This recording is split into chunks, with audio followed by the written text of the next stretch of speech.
In the glittering heart of Regency London, three Ellsworth sisters stood like porcelain dolls on display, each more celebrated than the last.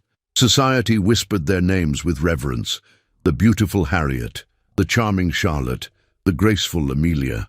But when the most eligible bachelor in England arrived at the Royal Park promenade, his eyes swept past them all and landed on the fourth sister, the one they always forgot, the one whose name no one bothered to remember.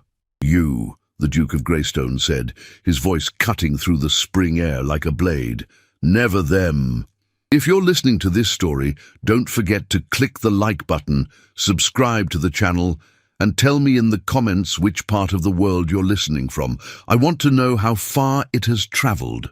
Miss Eleanor Ellsworth had long ago accepted her place in the carefully orchestrated theatre of her family's social ascension. While her three elder sisters commanded the attention of every drawing room in Mayfair, Eleanor existed in the margins, the sensible one, the bookish one, the daughter their mother trotted out only when numbers required symmetry at dinner parties. The Ellsworth residence on Berkeley Square hummed with an energy that spring of 1815 that Eleanor found both exhausting and inevitable. Her father, a successful shipping merchant who had purchased his way into respectability, had invested every pound and every hope into marrying his daughters into the aristocracy, and he was succeeding. Harriet, at 23, had secured the attention of an earl's son. Charlotte, 21, commanded a legion of admirers with her practiced laugh and calculated charm. Amelia, 19, possessed a grace that made grown men stumble over their own feet. And then there was Eleanor, 18, overlooked and entirely too clever for her own good. "Eleanor, do sit up straight," her mother hissed as they prepared for yet another promenade in Hyde Park, "though I suppose it matters little. No one will be looking at you anyway." The words should have stung, but Eleanor had developed a thick skin over the years. She adjusted the modest bonnet on her dark hair that was neither the lustrous gold of Harriet's nor the fashionable auburn of Charlotte's, but a plain, unremarkable brown. Her dress, always the last consideration of the modiste's attention, hung competently but without flair.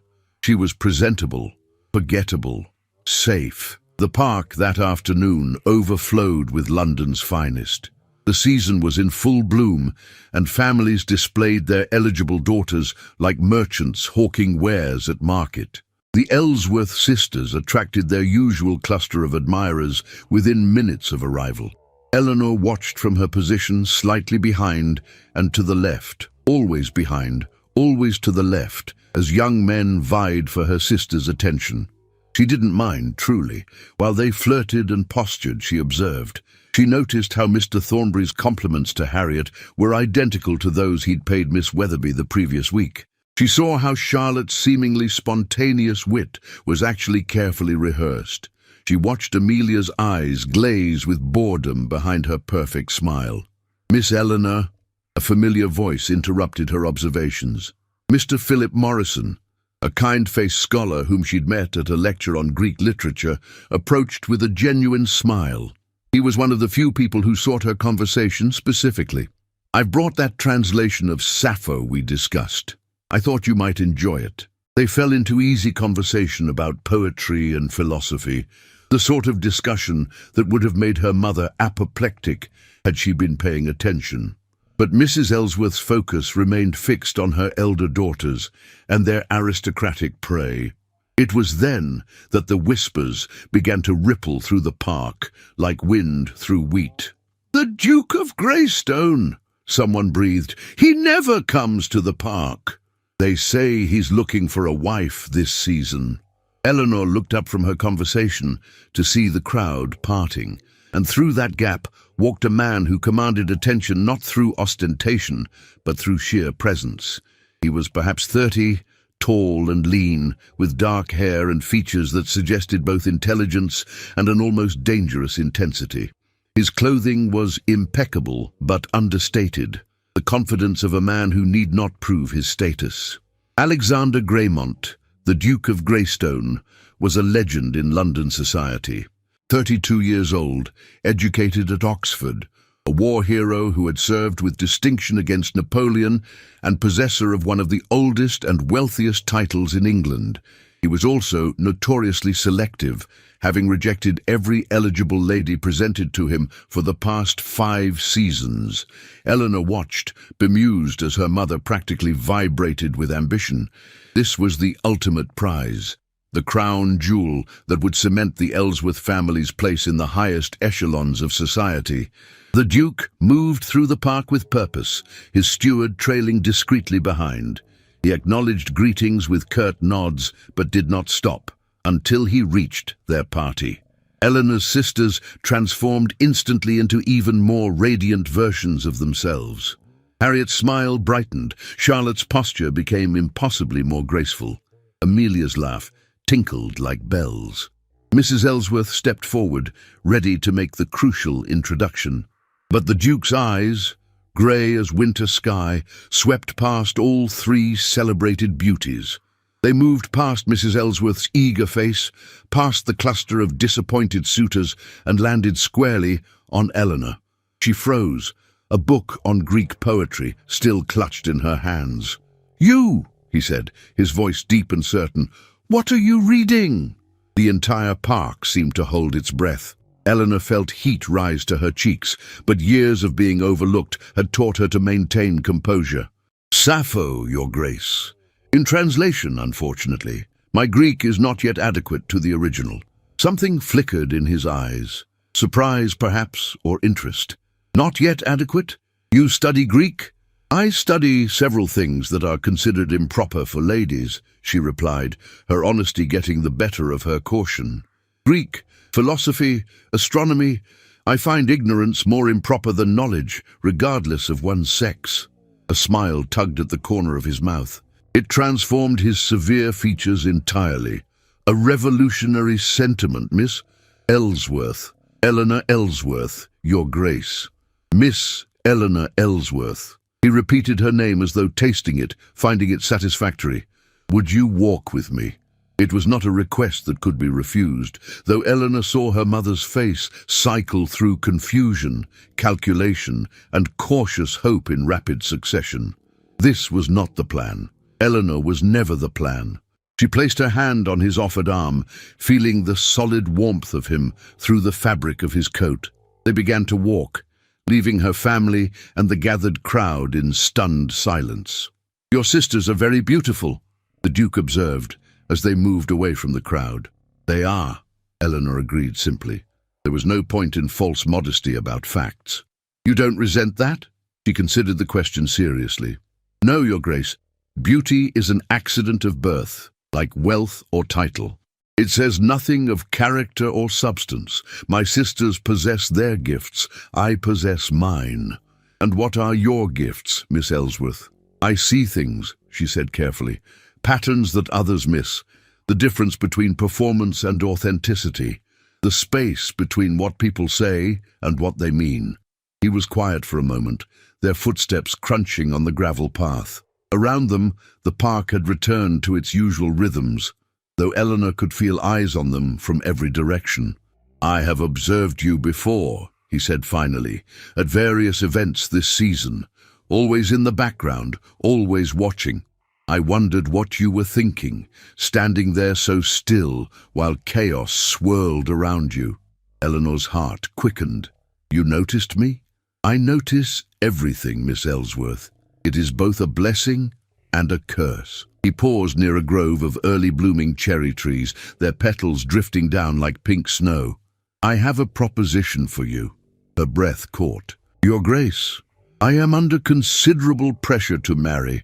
My family, my duty to the title, it all demands an heir. But I have found the season's offerings disappointing. Beautiful faces with nothing behind them. Accomplished ladies who can paint, play, and speak French, but have never had an original thought in their lives."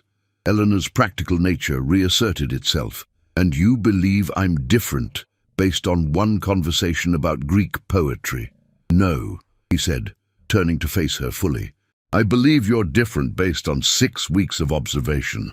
You're the only woman I have seen this season who appears to have an interior life beyond securing a husband. That's a rather low bar, Your Grace." He laughed, a genuine surprise sound. "Indeed it is. But we must work with what we have." His expression sobered. "I am proposing a courtship, Miss Ellsworth.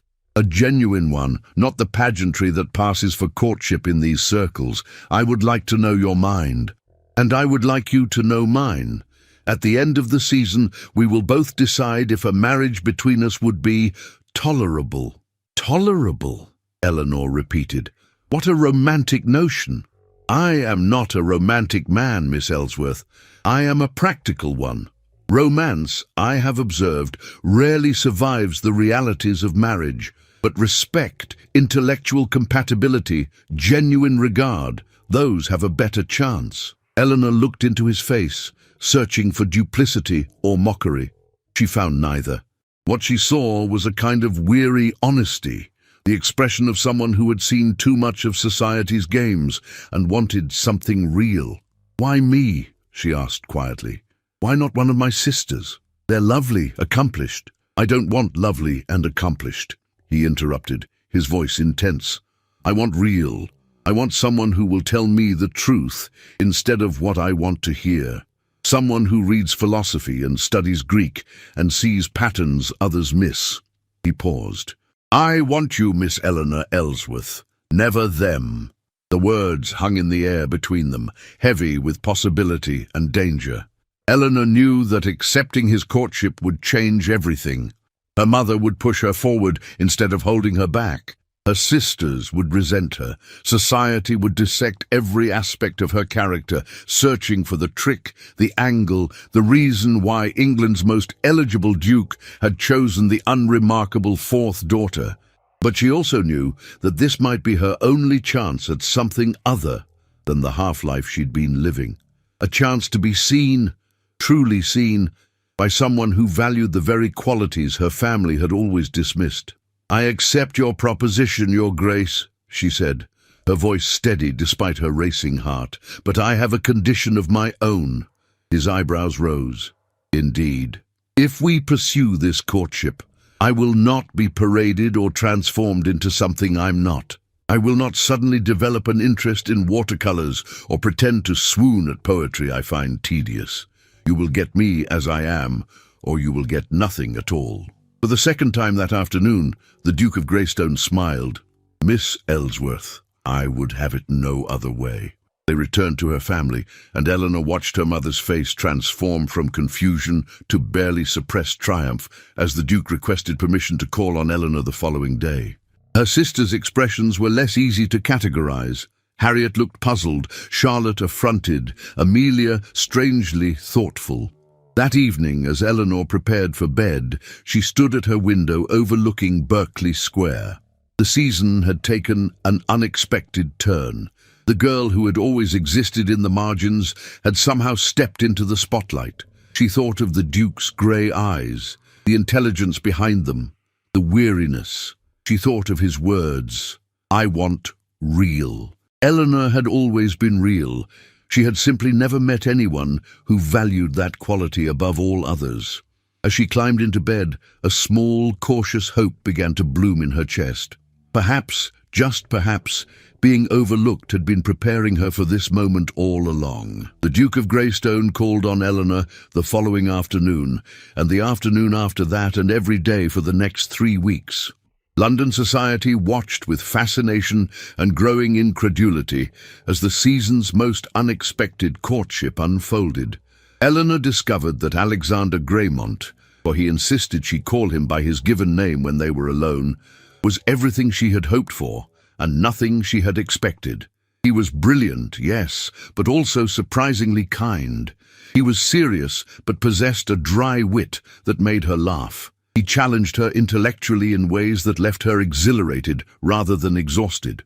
They discussed philosophy in the library of his Mayfair townhouse, debated the ethics of Britain's foreign policy during carriage rides, and argued good-naturedly about the merits of Shakespeare versus the Greek tragedians during carefully chaperoned walks. Alexander introduced her to his collection of rare manuscripts and listened with genuine interest as she explained her theories about the social structures underlying Aristotle's politics. For the first time in her life, Eleanor felt wholly herself with another person, but not everyone shared her happiness. Charlotte's resentment manifested in small cruelties, a pointed comment about Eleanor's sudden good fortune, a reminder that the Duke had overlooked her beautiful sisters in favor of the scholarly one. Harriet remained confused, as though waiting for the situation to right itself and return to its natural order. Amelia alone seemed genuinely pleased, though Eleanor sometimes caught her youngest sister watching her with an expression that suggested she, too, was learning to see patterns others missed. Mrs. Ellsworth swung between triumph and anxiety. Her least remarkable daughter was attracting the most remarkable offer, but she worried constantly that Eleanor would somehow ruin it through her peculiar ways. "Do not speak of philosophy at dinner," she warned before every social engagement. "Do not mention your studies. Smile more, laugh at his jokes, act like your sisters." But Alexander had made it clear that he wanted Eleanor, not her sisters. And slowly, painfully, Mrs. Ellsworth began to understand that her years of pushing Eleanor into the background had accidentally created the very qualities that the Duke found irresistible. 6 weeks into their courtship, Alexander invited Eleanor and her family to the Greystone Ball, the most prestigious event of the season. It was held at his family's London mansion, a palatial estate that made the Ellsworth residence look like a cottage. Everyone who mattered in London society would attend. Eleanor stood in her chamber the evening of the ball, examining her reflection with unusual attention. Her mother had spared no expense on her gown, midnight blue silk that brought out the depths of her brown eyes, with delicate silver embroidery that caught the light. Her hair was dressed simply but elegantly, and for once Eleanor had to admit that she looked not beautiful perhaps, but striking. The ball was everything Eleanor had imagined, and more. The Greystone mansion glittered with hundreds of candles, the ballroom filled with the cream of society. Alexander stood at the entrance, greeting guests with ducal courtesy, but his eyes searched the crowd until they found her. He crossed the ballroom floor with purpose, ignoring the whispers and speculative glances. "Miss Ellsworth," he said, bowing over her hand, "you look radiant." "You look desperate to escape your own party," she replied, noting the tension in his shoulders. He laughed quietly. "You see too much. Will you dance with me?" She placed her hand in his, and he led her onto the floor. The orchestra struck up a waltz, and they began to move together. Eleanor had never been a particularly graceful dancer, another area where her sisters excelled, but Alexander led with such skill that she felt almost elegant. "I have something to ask you," he said as they turned. "Something I should have asked your father first, but I find I want to ask you directly." Eleanor's heart began to pound. "Yes?" "Miss Ellsworth, Eleanor, these past weeks have been the most genuine I've experienced in years. You challenge me, surprise me, make me think. You are exactly who I need as my partner in life." He drew her slightly closer, his voice dropping to a level only she could hear. "Will you do me the extraordinary honor of becoming my wife?" The room spun around her, or perhaps that was just the waltz. Eleanor looked up into Alexander's face and saw hope there, and vulnerability, and something that might in time become love. "Yes," she breathed. "Yes, Alexander, I will." His smile transformed his face. "Then with your permission, I would like to make the announcement tonight at the ball. Let all of London know that I have chosen my Duchess." Eleanor nodded, joy and terror warring in her chest. This was real. This was happening. The overlooked daughter was about to become the Duchess of Greystone. The waltz ended, and Alexander led her from the floor. He signaled to the orchestra, which fell silent. The crowd's attention turned toward them, hundreds of faces filled with curiosity and speculation. "My lords, ladies and gentlemen," Alexander began, his voice carrying across the ballroom, "I thank you for joining me this evening to celebrate." "Your Grace," a voice rang out from the entrance to the ballroom, "I beg your pardon for my tardiness." The crowd parted, and Eleanor's breath caught in her throat. Lady Beatrice Ashford swept into the ballroom like a force of nature. She was everything Eleanor was not. Tall, willowy, with golden hair and porcelain skin that seemed to glow in the candlelight. Her gown was the palest pink silk, cut in the latest fashion, dripping with pearls. She was, Eleanor realized with sinking dread, absolutely stunning. But it was the familiarity with which she approached Alexander that made Eleanor's stomach clench. "Forgive me, Alexander," Lady Beatrice said, using his given name with easy intimacy. "My ship from Paris was delayed. I came as quickly as I could." She looked around the ballroom, her blue eyes bright. "I hope I haven't missed your announcement." Alexander's face had gone carefully blank. "Beatrice, I did not know you had returned to London. My family kept it quiet. We wanted to surprise you." She moved closer, close enough that Eleanor could smell her expensive perfume. "You did receive my letters from Paris, did you not? I explained everything, why I left so suddenly last season, why I needed time to think. But I've had that time now, Alexander. I've thought about your proposal, and my answer is yes." The ballroom erupted in whispers. Eleanor felt as though the floor had dropped away beneath her feet. "Proposal," she heard herself say. Lady Beatrice's eyes flicked to Eleanor for the first time, and in that glance, Eleanor saw cold assessment and dismissal. "Oh, you poor dear, has he not told you? Alexander and I were all but engaged last season, before my father sent me to Paris. We were childhood friends, you see. Our families have been close for generations. Everyone knew we would marry eventually." "That was last season," Alexander said, his voice tight with anger. "You rejected me, Beatrice. You said you could never love me the way a wife should. You said the very idea of marrying me made you feel trapped." "I was confused," Lady Beatrice said, placing a delicate hand on his arm. "I was young and foolish, but Paris helped me see clearly. We belong together, Alexander. You know we do. Our families, our histories, we're perfectly matched." Eleanor watched, as if from a great distance, as Alexander gently but firmly removed Lady Beatrice's hand from his arm. "We are not matched," he said clearly. "I offered for you once, and you refused. I have moved on, Beatrice. Tonight I was about to announce my engagement to Miss Eleanor Ellsworth." The whispers became a roar. Lady Beatrice's eyes widened, and she turned her full attention to Eleanor for the first time. The assessment in her gaze was brutal and swift. "Her?" Beatrice laughed, a sound like breaking glass. "The little nobody from the merchant family, the one who reads books and has no accomplishments? Alexander, surely this is some kind of jest." "It is no jest," Alexander said, his voice dangerous. "Miss Ellsworth has done me the honor of accepting my proposal, and I will not have her insulted in my home." But Beatrice was not finished. She turned to the crowd, her voice carrying to every corner of the ballroom. "Can you believe this? The Duke of Greystone choosing a bourgeois blue stocking over a lady of quality, choosing her over me?" She laughed again, and others began to join in, uncomfortable, uncertain laughter that nonetheless echoed through the vast room. Eleanor stood frozen, feeling hundreds of eyes upon her. She saw Charlotte in the crowd, her expression smug. She saw her mother, white-faced and horrified.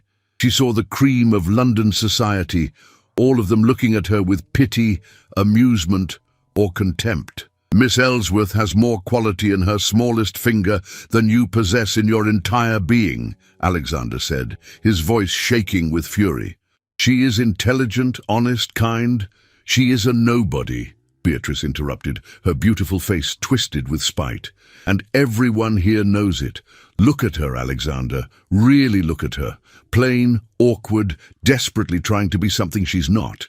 You don't want to marry her. You're just trying to punish me for rejecting you." "That is enough." Alexander's voice cracked like a whip, but the damage was done. Eleanor felt tears burning behind her eyes, felt the humiliation coursing through her veins like poison. Every insecurity she had ever harbored, every moment of being overlooked and dismissed, came crashing down on her at once. She couldn't breathe. The ballroom pressed in on her from all sides, all those faces, all those eyes, all that pity. "Excuse me," she whispered, though no one was listening.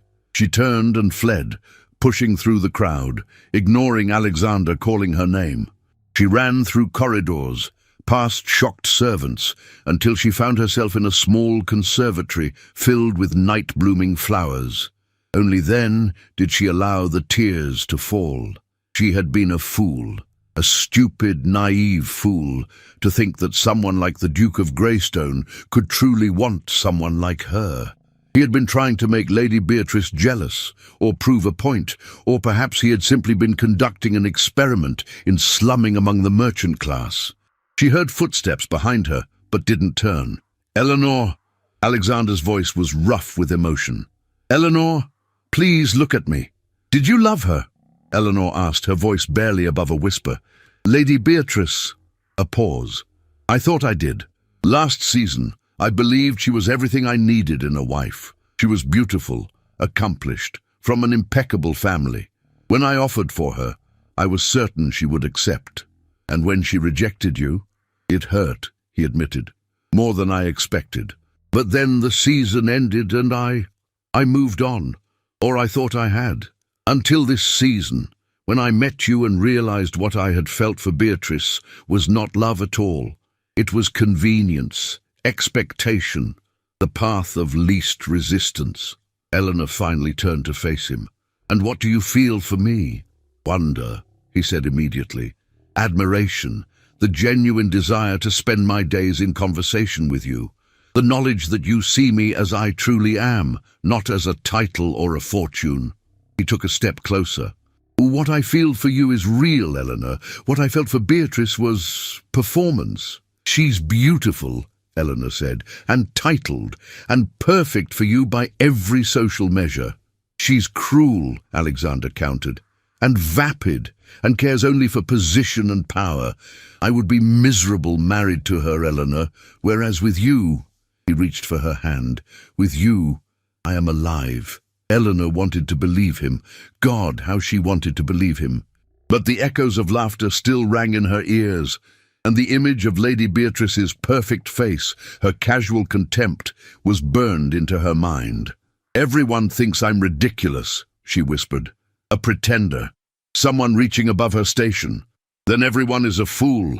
Alexander lifted her hand to his lips. "Eleanor, I love you.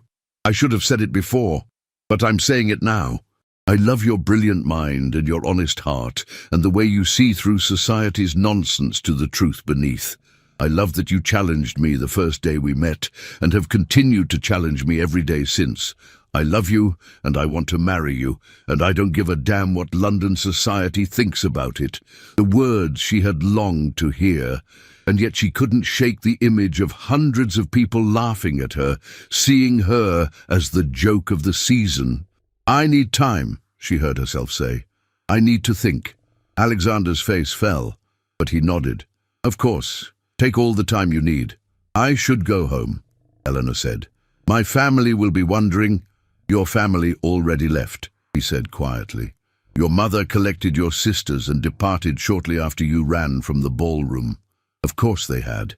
They had salvaged what dignity they could, and fled the scandal Eleanor had created.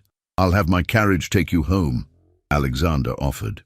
The ride back to Berkeley Square was silent and miserable. Eleanor stared out the window at London's dark streets, feeling numb. When the carriage stopped before her family's residence, Alexander helped her down. "I meant every word," he said. "You are extraordinary, Eleanor. Please don't let Beatrice's cruelty make you doubt that." Eleanor nodded mechanically and went inside. The house was dark and quiet. She climbed the stairs to her room, still in her beautiful blue gown, and sat by the window. She had come so close to happiness. For 6 glorious weeks she had been seen, valued, loved, and in the space of minutes it had all been torn away, revealed as the fantasy it had always been. The girl in the margins, that was who she truly was. And that, perhaps, was who she was always meant to be. Eleanor woke the next morning to the sound of raised voices below. She dressed quickly and descended to find her family in the breakfast room, tension thick enough to cut with a knife. "There she is," Charlotte said, her voice dripping with false sweetness. The Duke's great disappointment. "Charlotte, that's enough," their father said sharply. Mr. Ellsworth looked exhausted, his usual jovial face drawn with worry. "Is it, Papa?" Charlotte continued. "She's made us all a laughingstock. The entire season is talking about how the merchant's daughter thought she could be a duchess. The Duke offered for her," Amelia pointed out quietly. "That makes him the one who thought she could be a duchess." "Before his true love returned," Charlotte shot back, "Lady Beatrice Ashford is everything Eleanor is not. Beautiful, titled, perfect. Of course he would choose her over this." She gestured dismissively at Eleanor. "Enough!" Mrs. Ellsworth's voice cracked through the room. She looked at Eleanor with an expression somewhere between disappointment and grudging sympathy. "What's done is done. We must focus on salvaging what we can. Eleanor, you will remain at home for the rest of the season. Harriet, Charlotte, Amelia, we will continue as planned. Perhaps if we distance ourselves from this debacle, the scandal will die down." "You want me to hide," Eleanor said flatly. "I want you to be sensible," her mother replied. "You've had your moment of notoriety. Now it's time to fade back into the background where you belong." The words, though cruel, held a certain logic. Eleanor had spent most of her life in the background. Perhaps that was simply her natural habitat. But then a letter arrived. The footman brought it on a silver tray, and Eleanor recognized the seal immediately. It belonged to her father's sister, Aunt Constance. Unlike the rest of the Ellsworth family, Aunt Constance had never married. She had instead used her inheritance to establish herself in Bath, where she ran a literary salon that attracted scholars, writers, and freethinkers from across England. Eleanor's hands shook as she opened the letter. "My dearest Eleanor, word of last night's disaster has reached even Bath. London society moves quickly when spreading gossip, it seems. I write not to offer sympathy, though you have it, but to extend an invitation. Come to Bath. Leave London and its small minds behind. I have room in my residence, and my salon is frequented by people who value intelligence over lineage, conversation over conformity. Here, you would be appreciated for exactly who you are. You are young, brilliant, and brave enough to have challenged society's expectations. Do not let one cruel woman's words make you small again. Come to me and let us plot your next chapter together. Your loving aunt, Constance Ellsworth Eleanor." Read the letter 3 times, each word feeling like a lifeline thrown to a drowning woman. "What is it?" her father asked gently. "Aunt Constance has invited me to stay with her in Bath." Her mother's face brightened immediately. "Excellent. That solves the problem nicely. You can leave London, the scandal will die down, and—" "I think it's a good idea," Eleanor interrupted. "But not because I'm running away. Because I need space to remember who I am." 3 days later, Eleanor stood in the entrance hall of her family's home, a trunk packed with her favorite books and simplest dresses. Her father embraced her warmly, pressing a purse of coins into her hand. "Come home when you're ready," he said quietly. "And Eleanor, I'm proud of you." Harriet's farewell was politely distant. Charlotte didn't bother to come downstairs. But Amelia appeared at the last moment, pressing a folded note into Eleanor's hand. "Read it on the journey," she whispered. "And Eleanor, I think you were braver than any of us." The journey to Bath took the better part of a day. As the miles passed, Eleanor felt some of the tightness in her chest begin to ease. She opened Amelia's note and found a single line in her sister's elegant hand. "Better to have tried and failed than never to have been seen at all." Wise words from her youngest sister. Eleanor tucked the note carefully into her reticule. Bath appeared as the sun began to set, the golden stone of its Georgian buildings glowing in the late afternoon light. Aunt Constance's residence sat on a quiet street near the Royal Crescent, an elegant townhouse with flowers spilling from window boxes. Aunt Constance herself was a revelation. 52 years old, with grey-streaked dark hair pulled back in a simple knot, she wore a practical dress and no jewellery except a pair of spectacles on a chain. She embraced Eleanor with warmth that brought tears to her niece's eyes. "Welcome, my dear," she said, her voice rich and kind. "Now come inside, we have much to discuss, and I've made your favourite tea." Over tea and excellent biscuits, Eleanor found herself telling her aunt everything.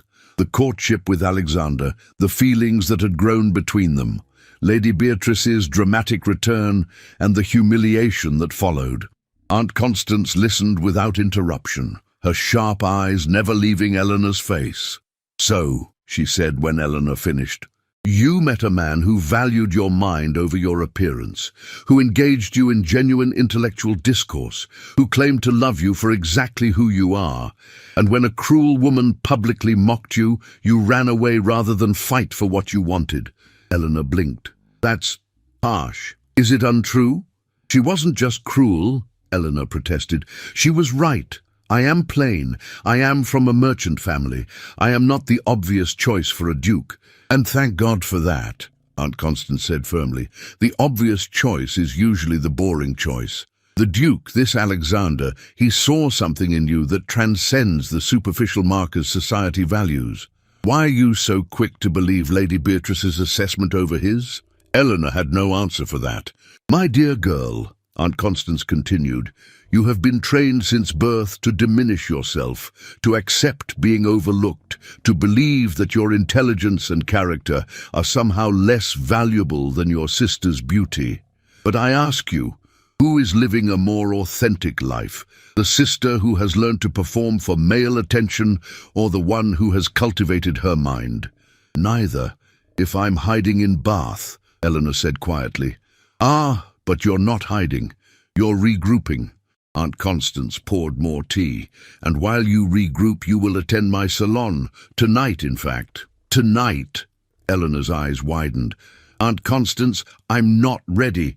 "Nonsense. You're perfect as you are." Her aunt smiled. "And besides, there's someone I particularly want you to meet. A young physician who has just returned from studying in Edinburgh, Dr. Geoffrey Green. Brilliant man, quite handsome, and possessed of the most progressive ideas about medicine and social reform." Eleanor felt a flutter of something, not excitement exactly, but curiosity. "A physician? From a respectable but not aristocratic family, self-made man, rather like your father, actually, but with scalpels instead of ships." Aunt Constance winked. "I think you'll find him interesting."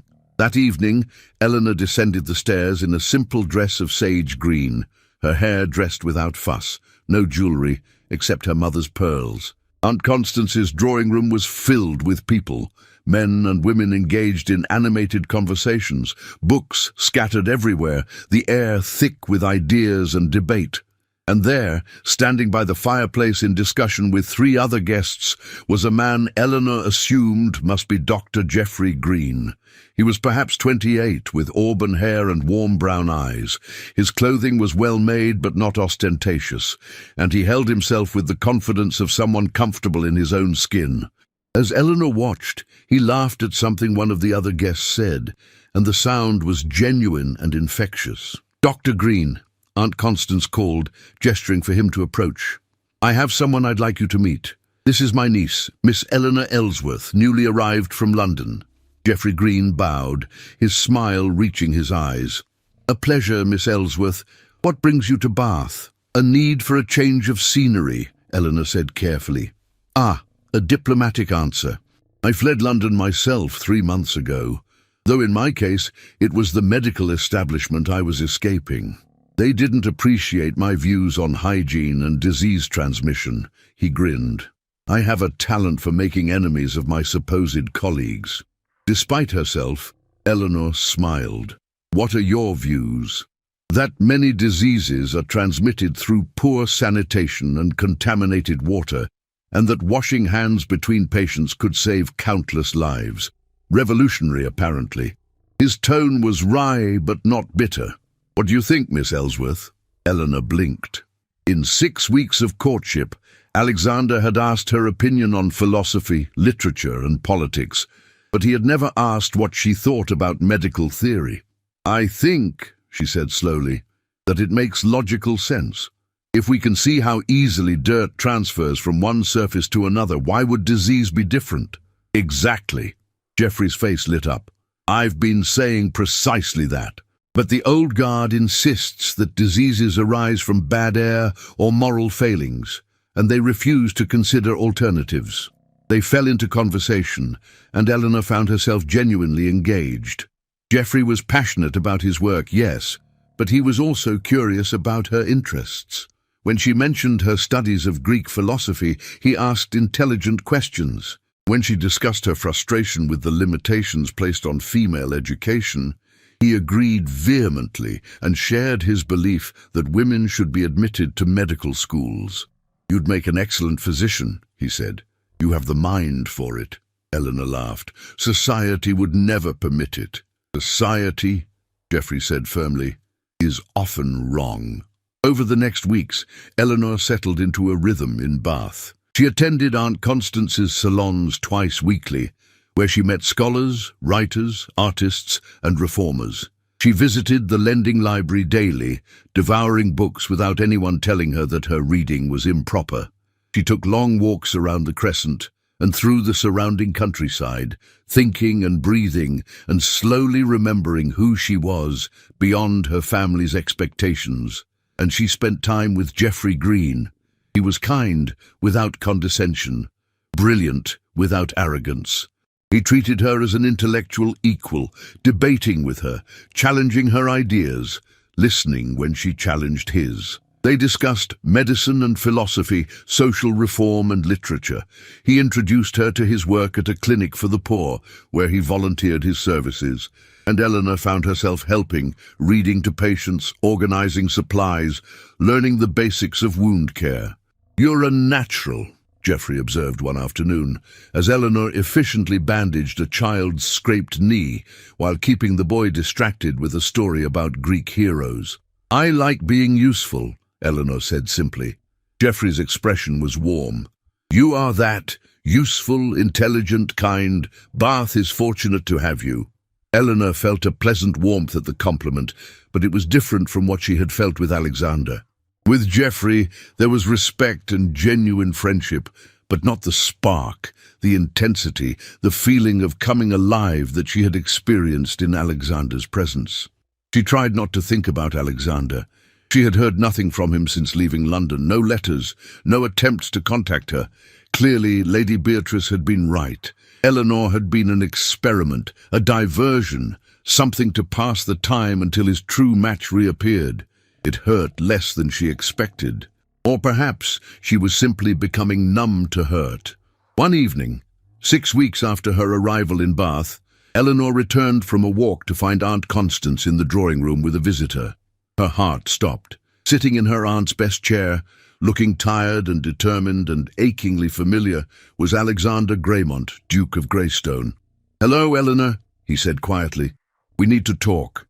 Eleanor stood frozen in the doorway, her heart racing. Alexander rose from his chair, his grey eyes fixed on her face with an intensity that made her breath catch. "I'll leave you two to talk," Aunt Constance said, rising gracefully.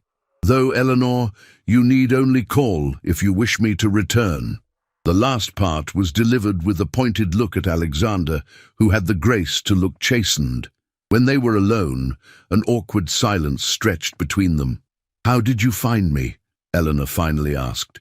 "Your sister Amelia told me where you'd gone." He took a step closer.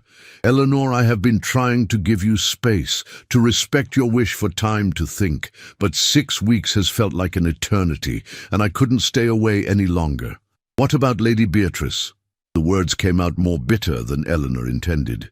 "Beatrice returned to Paris 3 days after the ball," Alexander said flatly. "I made it clear to her, in front of her parents and mine, that I had no interest in renewing our acquaintance. She had rejected me once, and I had moved on. There would be no second chance. Society must have been scandalized. Society." Alexander said with an edge to his voice, "can go to hell. I don't care what they think, Eleanor. I care what you think. I care about you." Eleanor moved to the window, putting distance between them. "You should have sent word. You should have written." "I did write," he said quietly. "Every day. But I never sent the letters. I thought you needed time without me hovering, pressuring you. I thought—" He exhaled sharply. "I thought I was doing what you needed. Was I wrong?" Eleanor turned to look at him. He looked tired, she realized.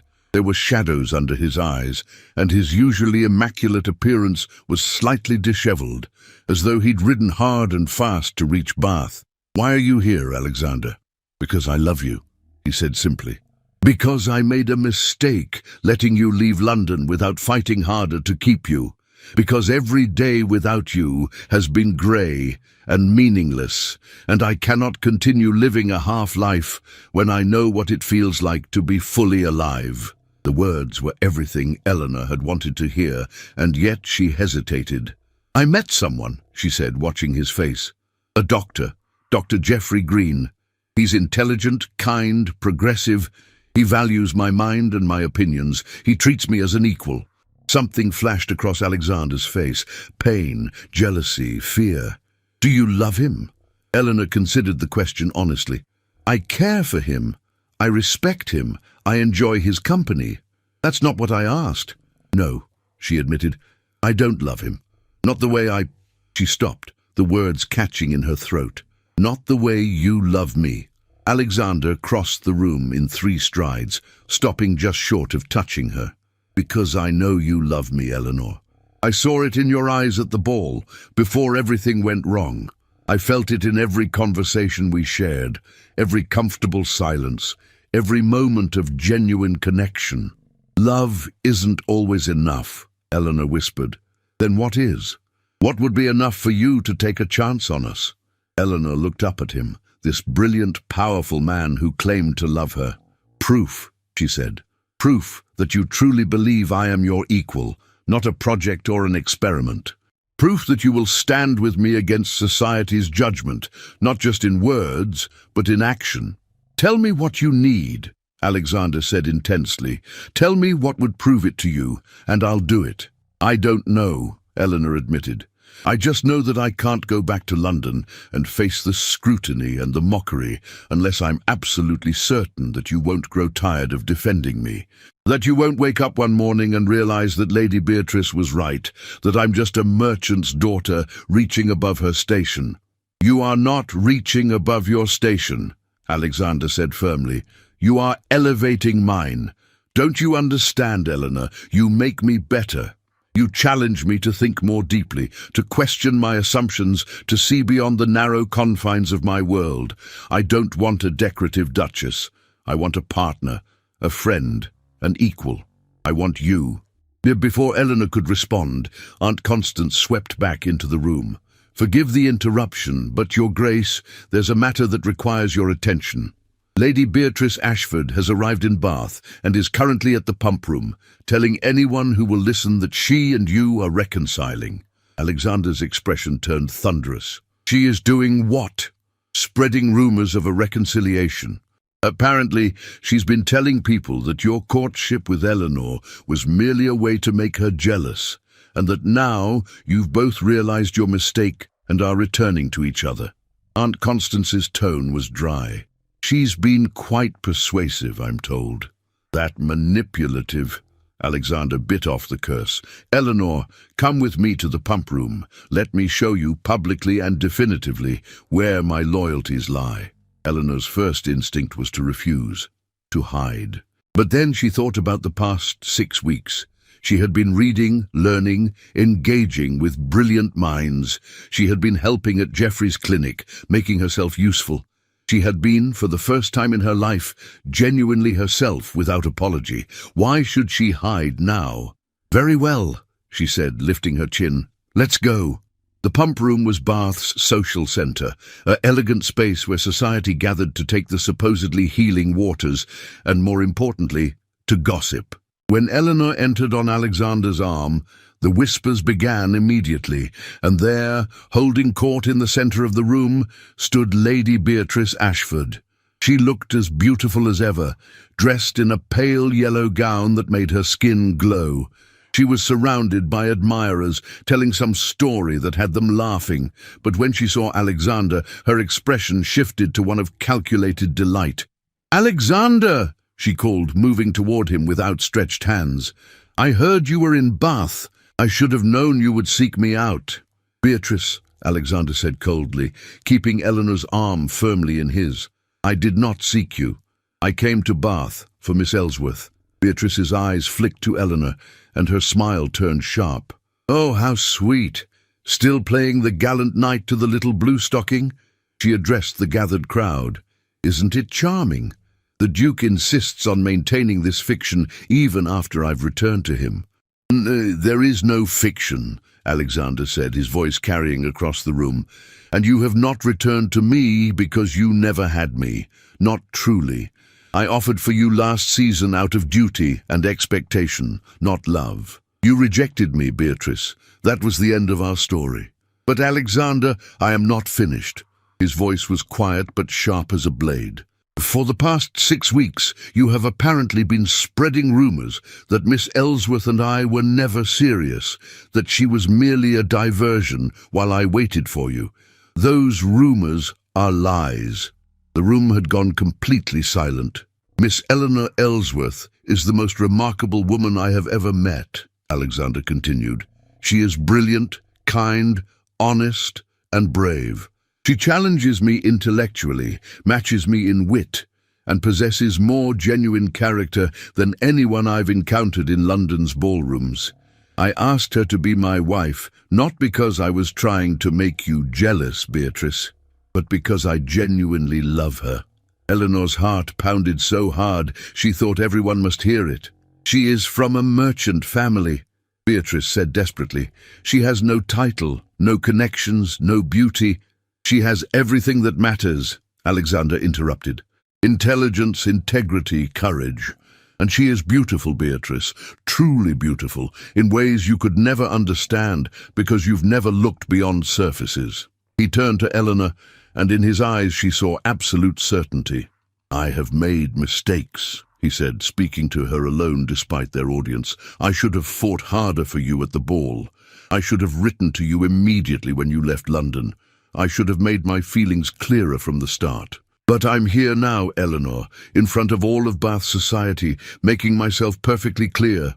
He dropped to one knee. Gasps echoed through the pump room. Eleanor felt tears spring to her eyes. "Miss Eleanor Ellsworth," Alexander said, his voice steady and sure. "I love you. I respect you. I admire you beyond measure. I have spent 6 weeks trying to convince myself I could live without you, and I cannot. You are my choice, Eleanor. Not the expected choice or the convenient choice, but the right choice, the only choice. Will you do me the honor of becoming my wife?" Eleanor looked down at this proud, powerful man, kneeling before her in a public room, declaring his love in front of dozens of witnesses. This was the proof she had asked for. This was him choosing her, publicly and irrevocably. "Yes," she whispered. Then louder, "Yes, Alexander, I will marry you." He rose and kissed her hand, and the room erupted in applause. Even those who had laughed at her at the Greystone Ball seemed caught up in the romance of the moment, all except Lady Beatrice, who stood white-faced and furious in the centre of the room. "You'll regret this," she hissed to Eleanor. "A merchant's daughter as Duchess? Society will eat you alive." "Let them try," Geoffrey Green's voice came from behind Eleanor. He had entered the pump room during Alexander's proposal. "Miss Ellsworth has more allies than you know, Lady Beatrice, and more worth than you could recognize." He bowed to Eleanor and Alexander. "Congratulations to you both. Your Grace, you've chosen well. And Miss Ellsworth, I wish you every happiness. You deserve it." There was kindness in his eyes, but also understanding. He had known, Eleanor realized, that her heart was not free, and gentleman that he was, he had stepped aside with grace. "Thank you, Geoffrey," she said warmly, "for everything. The next hour passed in a blur of congratulations and well wishes. Aunt Constance beamed with pride. Word spread through Bath with remarkable speed, and soon the pump room was filled with people eager to wish the newly engaged couple joy. Through it all, Eleanor held tight to Alexander's hand, feeling the solidness of him beside her. He had chosen her. Publicly, decisively, he had chosen her over Lady Beatrice, over society's expectations, over the easier path. That evening, as they walked back to Aunt Constance's residence, Alexander said quietly, "I meant every word." "I know," Eleanor replied. "I believe you now." "Now?" He raised an eyebrow. "At the ball I doubted. I let Beatrice's cruelty and society's judgment make me doubt. But today you showed me that your feelings are real, that your commitment is genuine." She squeezed his hand. "I won't doubt again." "Good," he said, then smiled. "Because I have plans for us, Eleanor. I want you to help me manage my estates. You have a brilliant mind for logistics and planning. I want you to establish a library at Greystone Manor that will rival any in England. I want you to host salons like your aunt's, where intelligent people can gather and debate ideas. I want a partnership, Eleanor, a true meeting of minds and hearts." "That sounds," Eleanor said, "absolutely perfect." He pulled her close. "Right there on the street, propriety be damned. I love you, Eleanor Ellsworth, soon to be Eleanor Greymont, Duchess of Greystone." "I love you too," she whispered against his chest. "You, never them." He laughed at his own words, turned back on him, and the sound was pure joy. Above them, the Bath stars wheeled in their eternal dance, witnessing a love that society had tried to deny but could not defeat. The merchant's daughter and the Duke, choosing each other against all expectations. And somewhere in the darkness, Eleanor smiled, knowing that the best chapters of her story were still to come. The announcement of the Duke of Greystone's engagement to Miss Eleanor Ellsworth appeared in the London papers 3 days after the scene at the Bath pump room. The reactions were varied and intense. Some members of the ton were scandalized. A merchant's daughter as Duchess. It was unprecedented, improper, a sign that the social order was crumbling. Lady Beatrice's mother led the charge of disapproval, claiming that Alexander had been bewitched by a calculating social climber, but others saw it differently. The younger generation, particularly those who had witnessed Alexander's public declaration in Bath, found the match romantic. A duke choosing love over lineage, a man valuing intelligence over beauty. It was the stuff of novels, and suddenly Eleanor became something of a heroine to the progressive-minded set. Eleanor and Alexander remained in Bath for another fortnight, allowing the furor to die down while making plans for their future. They walked daily through the city, talking about everything and nothing. Alexander shared his frustrations with managing his various estates, the political pressures of his position, his dreams of reforming his tenants' living conditions. Eleanor spoke of her desire to continue her studies, her interest in social reform, her hope to create opportunities for other young women seeking education. "We'll do it together," Alexander promised. "Everything we build, we'll build as partners." During this time, Eleanor received a letter from her family. Surprisingly, it was not from her mother, but from her father. "My dearest Eleanor, I must confess that your mother and I did not always understand you. Your sisters were easy to comprehend. They wanted what most young ladies want, and we could provide it.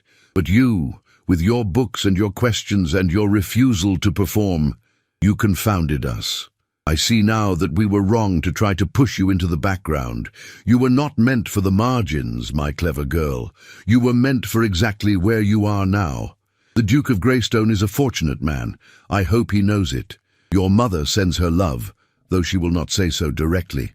She is already boasting to her friends about her daughter, the Duchess, conveniently forgetting that she once called you hopeless.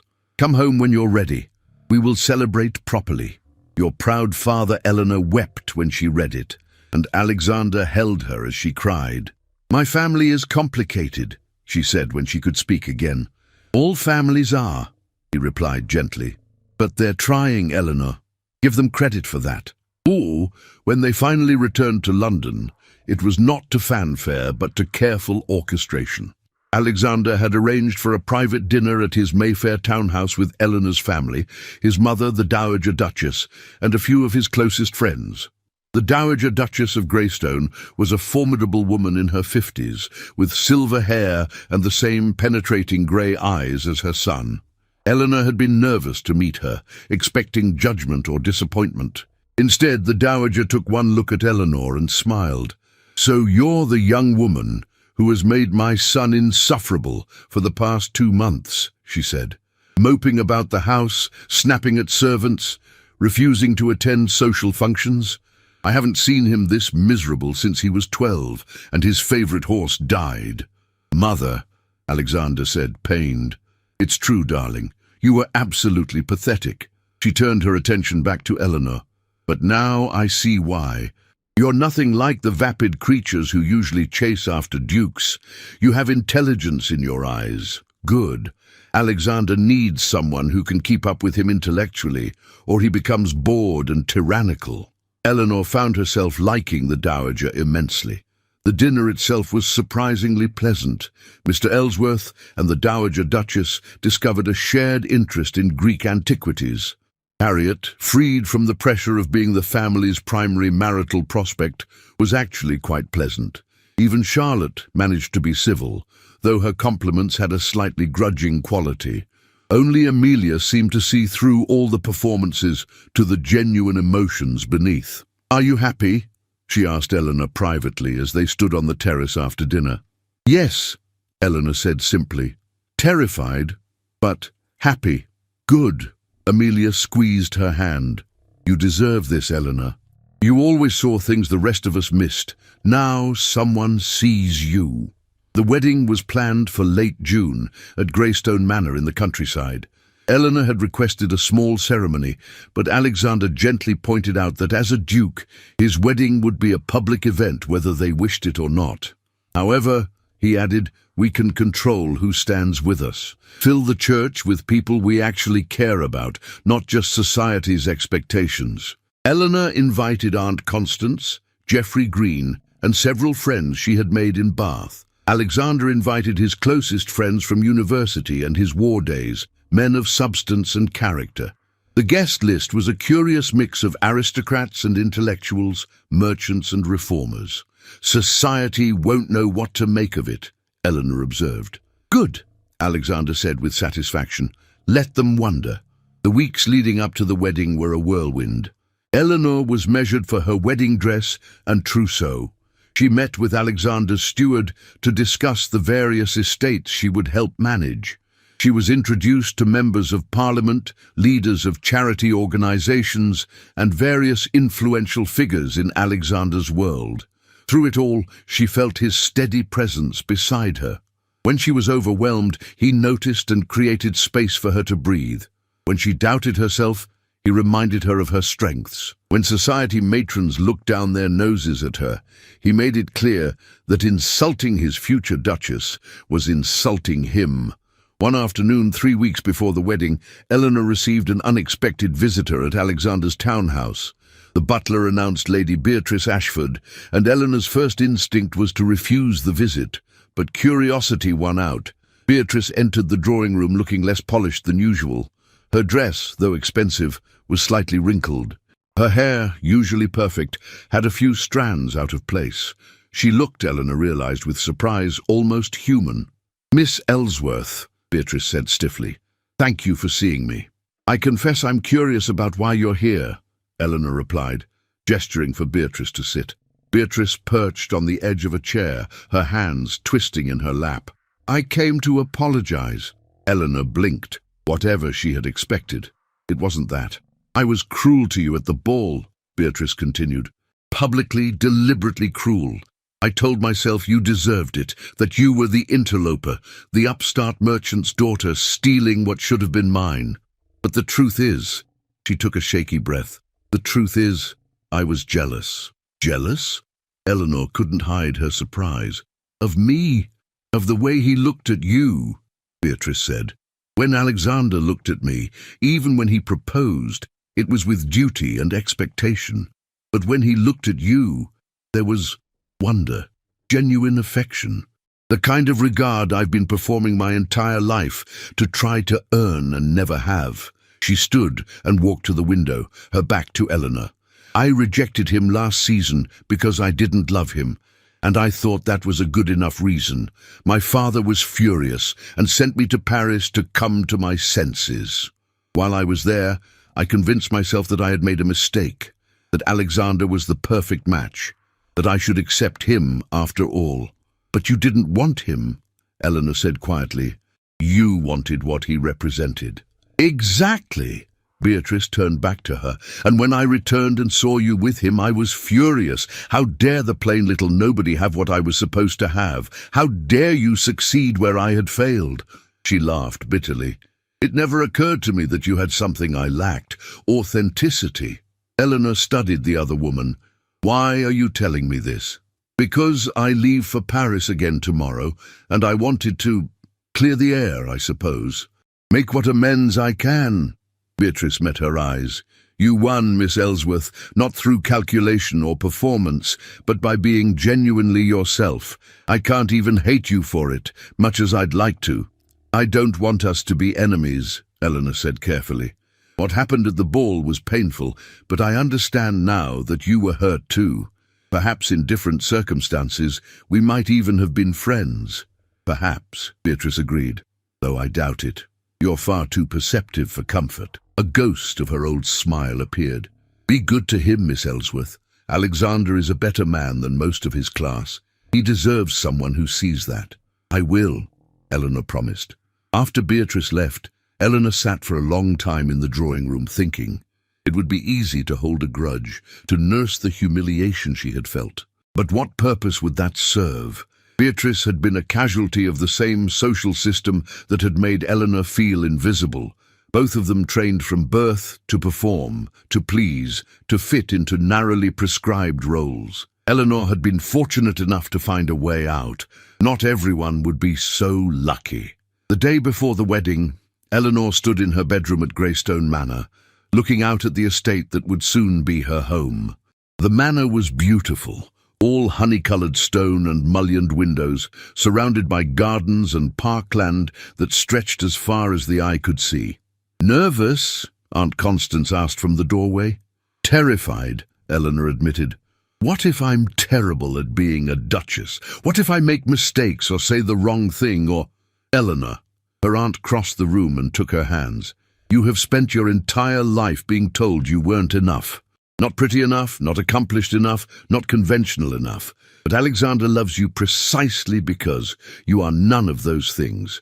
You are real, brilliant, kind, and honest. Those qualities will make you an excellent duchess, even if you occasionally fumble protocol. You make it sound so simple. It is simple, Aunt Constance said. Love him, be yourself, and don't let society's nonsense make you small. Everything else will follow. That night, Eleanor lay in bed thinking about the journey that had brought her here, from overlooked fourth daughter to duchess-to-be, from the margins to the centre, from invisible to seen. Tomorrow, she would marry Alexander Greymont, Duke of Greystone. Tomorrow she would stand before society and claim her place. Tomorrow she would step into a life she had never imagined possible. And she was ready. 8 months after her wedding, Eleanor Greymont, Duchess of Greystone, stood in the newly completed library at Greystone Manor and felt a deep sense of satisfaction. The room was everything she had envisioned. 2 stories of books, comfortable reading chairs scattered throughout, large windows letting in northern light. It was not just her private collection, but a library open to all the tenant families on the estate. It's magnificent, Alexander said from the doorway. He moved to stand beside her, slipping an arm around her waist. You've created something genuinely wonderful here, Eleanor. We've created it, she corrected.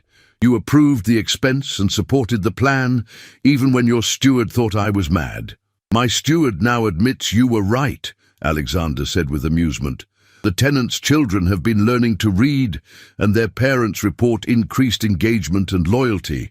Apparently, investment in education yields returns. Who would have thought? Eleanor laughed. Everyone who bothered to think about it for 5 minutes. This was their pattern now. Partnership, collaboration, genuine respect. Eleanor had taken an active role in managing the estates, implementing reforms that improved workers' conditions while actually increasing productivity. She had established the library and a school for tenant children. She hosted monthly salons at the London townhouse where scholars, reformers, and progressive thinkers gathered to debate ideas. Society had been scandalized at first. A duchess involving herself in estate management, hosting intellectuals instead of fashionable society. But Alexander's unwavering support and Eleanor's quiet competence had slowly won over even the skeptics. She would never be a conventional duchess, but she was proving to be an effective one. "I received a letter from Amelia today," Eleanor said, moving to the desk where correspondence awaited her attention. "She's engaged." "To whom?" "A vicar's son, scholar of ancient languages, apparently. Mother is beside herself, another daughter marrying beneath her station, but Amelia sounds happy." "She learned from watching you," Alexander observed. "That happiness matters more than status," Eleanor smiled. Amelia had indeed been watching, learning, becoming braver about choosing her own path. Even Charlotte had recently surprised the family by announcing her intention to learn Italian and travel to Rome. The Ellsworth sisters were, it seemed, breaking free of their gilded cage one by one. A knock at the door interrupted them. Alexander's secretary entered with another stack of letters. "From London, Your Grace. Parliament business and several invitations." Alexander groaned. "We just escaped London for the autumn." Eleanor sorted through the letters, stopping at one with an unfamiliar seal. She opened it and read quickly, her eyes widening. "Alexander, listen to this. It's from Lady Jersey. She wants to meet with me about establishing a charitable foundation to support education for girls from merchant and working families. She says," Eleanor's voice caught, "she says I've inspired her to think differently about the contributions women can make to society." Alexander took the letter and read it himself, then looked at his wife with pride. "You're changing things, Eleanor, slowly but genuinely." "We're changing things," she corrected again. "I couldn't do any of this without your support." "No, my dear. I provide the platform, but you're the one with the vision and the courage to implement it." He kissed her forehead gently. "I'm in awe of you, you know, every day." Eleanor felt warmth spread through her chest. Not the anxious, doubtful feeling of their early courtship, but solid, certain joy. Later that evening, they dined with the Dowager Duchess, who had come to stay for a fortnight. The older woman had become one of Eleanor's staunchest supporters, delighting in her daughter-in-law's refusal to conform to expectations. "I received a most entertaining letter today," the Dowager said over dessert, "from Beatrice Ashford's mother." Eleanor and Alexander exchanged glances. "Lady Ashford writes to inform me that Beatrice has married a French comte and is living in Paris. Apparently, she has become quite involved in the artistic community there and is even hosting a salon of her own." The Dowager's eyes twinkled. Lady Ashford sounds rather bewildered by her daughter's transformation, but grudgingly admits that Beatrice seems happy. "Good for her," Eleanor said, and meant it. Perhaps Paris was where she needed to be all along.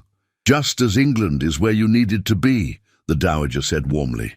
"My dear Eleanor, you have breathed new life into this family. Alexander is happier than I've ever seen him. The estates are thriving, and you're making a genuine difference in people's lives. I could not have chosen better for my son if I'd tried." "High praise from you, Mother," Alexander said with amusement. "I don't give it lightly." The Dowager raised her glass. "To Eleanor, Duchess of Greystone, who proved that the best choice is sometimes the unexpected one." They drank to that, and Eleanor felt tears prick her eyes. She had come so far from the girl who stood in the margins of Hyde Park, watching her sisters shine. She had been seen, chosen, loved for exactly who she was. That night, as she and Alexander prepared for bed, Eleanor moved to the window of their chamber. The estate spread below them in moonlit beauty, and above, the stars wheeled in their eternal dance. "Do you ever think about that day in the park?" she asked. "When you first approached me?" "Every day," Alexander said, coming to stand behind her. He wrapped his arms around her waist, resting his chin on her shoulder. "I think about how close I came to never meeting you. If I had been less observant, if you had been hidden more successfully, if I had given in to society's expectations and chosen someone conventional, we would both be miserable," Eleanor finished. "Indeed. Instead, I have you, the brilliant, stubborn, compassionate woman who makes me want to be better than I am." He kissed her temple. "Thank you, Eleanor, for taking a chance on me, for fighting through doubt and humiliation to get here, for being brave enough to be yourself." Eleanor turned in his arms, looking up at the man who had changed her life. "Thank you for seeing me, really seeing me, when everyone else looked past me. Always," he promised. "You, Eleanor, never them, never anyone else." She rose on her toes to kiss him, and the kiss held everything: gratitude, love, promise, hope. Later, lying in the darkness with Alexander's steady breathing beside her, Eleanor thought about the journey that had brought her here. The pain of being overlooked, the terror of being seen, the humiliation of being mocked, and finally, the triumph of being chosen. She thought about the library full of books that would educate tenant children, the salons where ideas flourished, the reforms that would improve countless lives, the example she was setting for her sisters and other young women watching from the margins. She thought about Lady Beatrice finding her own path in Paris, about Geoffrey Green, now engaged to a brilliant mathematician he'd met through Aunt Constance, about her family, complicated and imperfect, but trying. Most of all, she thought about Alexander and the life they were building together, a partnership of minds and hearts, a love that had survived doubt and grown stronger for it. The overlooked daughter had become the Duchess. The girl in the margins had stepped into the light, and she had done it not by changing who she was, but by finding someone who loved her for exactly who she had always been. As sleep claimed her, Eleanor smiled. Tomorrow would bring new challenges, new opportunities, new chances to make a difference. But tonight, she was exactly where she belonged, with exactly whom she belonged. The Duke had said you, never them. And she had said yes, and they had both chosen right. If you've listened to this entire story, thank you for joining Eleanor and Alexander on their journey. Please click the like button, subscribe to the channel, and tell me in the comments which part of the world you're listening from. Share what resonated with you most: Eleanor's courage, Alexander's devotion, or the message that being true to yourself is the greatest strength of all. Your engagement helps this story reach others who need to hear that they too are enough exactly as they are.